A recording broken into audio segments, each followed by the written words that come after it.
काका जी, इसे district magistrate के पास पहुंचा दो।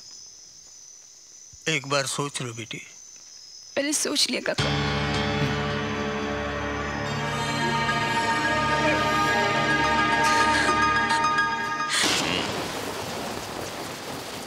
सच्चा सिपाही तो गुरुंग है।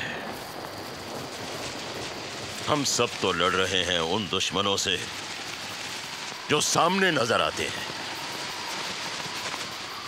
मगर गुरुंग उसका दुश्मन तो उसके शरीर के अंदर घुसकर उसकी रगों में बैठा है और वो उससे लड़ रहा है। गुरुंग कैंसर जैसी बीमारी को पछाड़ रहा है। वाह Gurung, heads of Gurung, heads of. चलता हूं मैं अपनी ड्यूटी पे।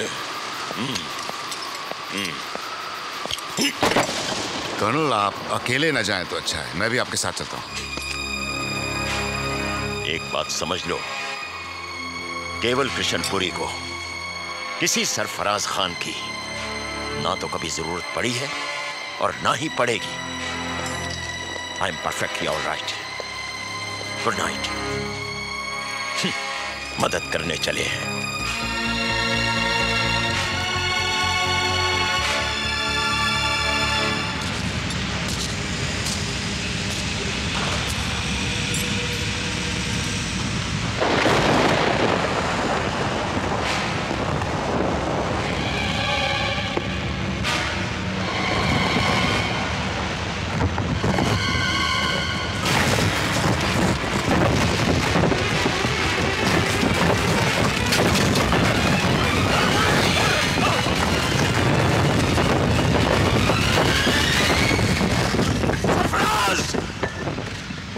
सरफराज, तुम ठीक तो हो? सरफराज तुम? It's all right, colonel. Sarfaraz मेरी बात सुनो। मुझे आपकी बात सुनो सरफराज। मुझे आपकी बात नहीं सुननी है। सुनना पड़ेगा तुम्हें, सुनना पड़ेगा। तुम क्या समझते हो कि मैं पागल हूं जो ऐसे ही किसी पर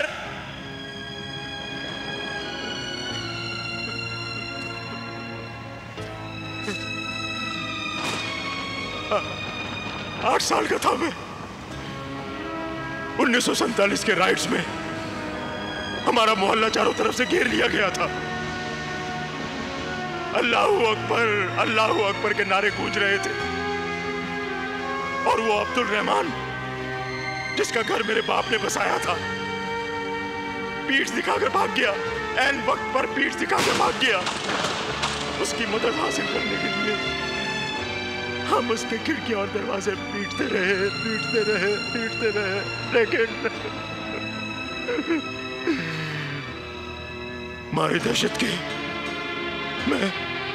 मैं कोयलों की बोरियों के पीछे जाकर छुप गया और देखते ही देखते मेरी आंखों के सामने उन जल्लादों ने मेरे माँ बाप को काट दिया। हमारा घर उस अब्दुल रहमान ने ही दिखाया था। आज तक वो जख्म भर नहीं पाया है सरफराज। रह कर दर्द उठता है।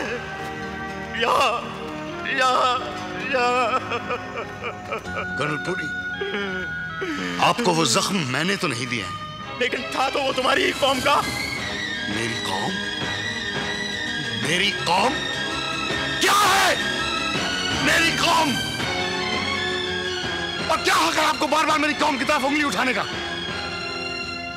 फख्र है मुझे इस बात का कि मैं भी आप ही की तरह इसी मिट्टी से उपजा हूं।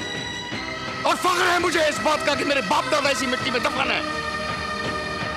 फख्र है मुझे अपनी कौम पर। फिर क्यों बार बार हमें यह सुनना पड़ता है? देखो सरफराज, मेरे साथ जो हुआ था, मेरा भाई भी मारा गया था मेरठ के दंगों में, जिंदा जला दिया गया था। फर्क सिर्फ इतना था कि उस वक्त नारा था हर हर महादेव। लाशें वहां भी गिरी हैं, यहां भी गिरी हैं। तलवारें वहां भी चली हैं, यहां भी चली हैं। जख्म आपने भी खाए हैं, हमने भी खाए हैं। और सच तो यह है कि जख्म तो हमारे इतिहास पर लग गया है, उसे हम मिटा नहीं सकते। लेकिन उस बीते हुए कल के पीछे क्या हम अपना आज और अपना मुस्तकबिल दोनों तबाह कर दें?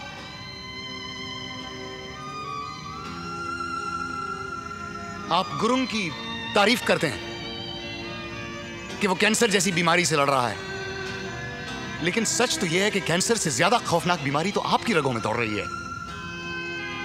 नफरत की बीमारी, शक की बीमारी। उससे आपको लड़ना होगा, उसे पछाड़ना होगा, तभी आपका जख्म भरेगा, तभी हम सबके जख्म भर सकते हैं।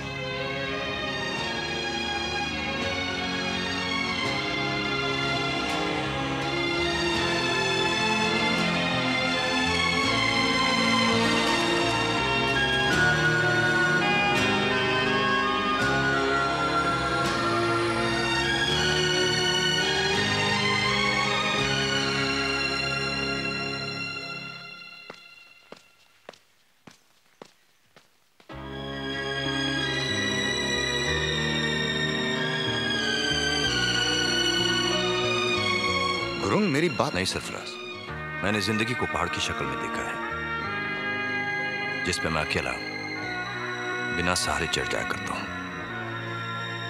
लेकिन अब मेरे न चाहते हुए भी तुम लोग सब मुझे सहारा देने की कोशिश करोगे, हमदर्दी जताओगे। मगर ऐसी जिंदगी मैं जीना नहीं चाहता।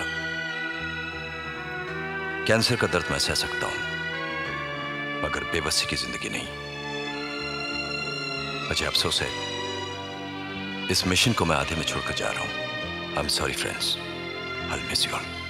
मेजर साहब, आप तो बहुत ही खुदगर्ज निकले। वो नहीं दिया ना। ठीक है, बदकिस्मती से मैं। नो सर, बदकिस्मती तो मेरी थी, जिसे आप जैसे बहादुर का खून नसीब नहीं हुआ। आपका खून पाकर अगर मैं 2 दिन भी जी लेता सर, तो मैं समझता मैंने अपनी सारी जिंदगी जी ली सर। सर, हमें छोड़कर मत जाइए सर, मत जाइए। नहीं, ठीक है, मैं अपने दोस्तों को छोड़कर कहीं नहीं जाऊंगा।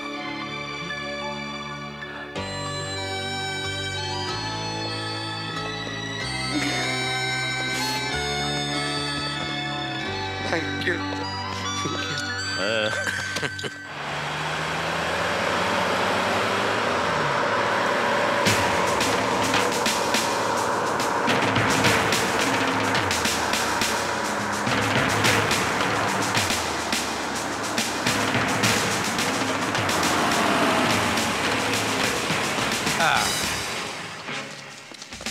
चलो, फौजी भाइयों का रंगारंग कार्यक्रम समाप्त हुआ।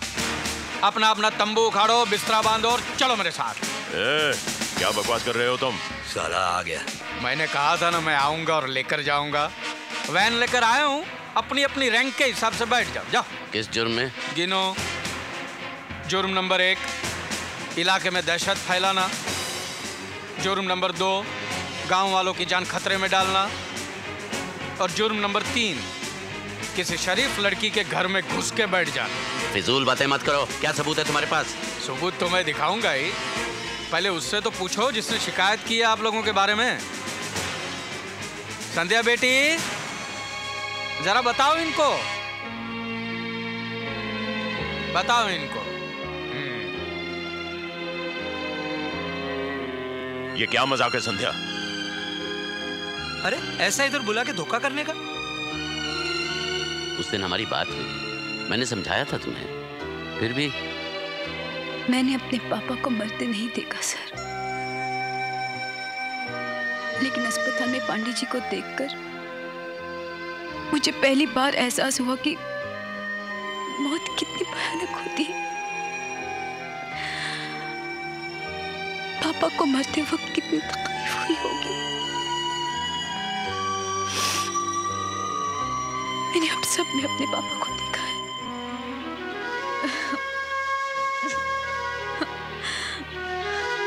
मैं किसी को भी मरते हुए देख नहीं सकती,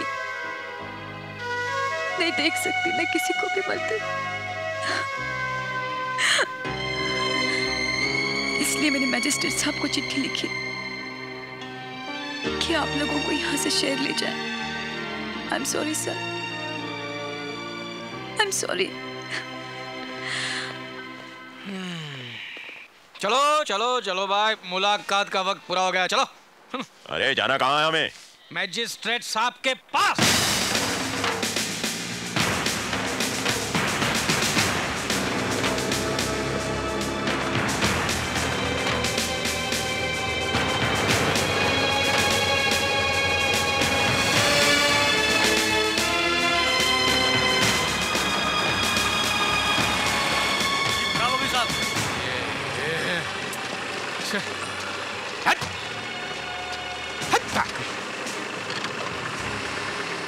जीप खराब हो गई है।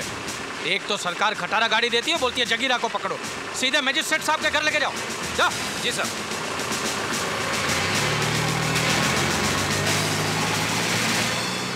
संध्या बीवी, डीएम साहब के यहाँ से कोई मिलने आए हैं?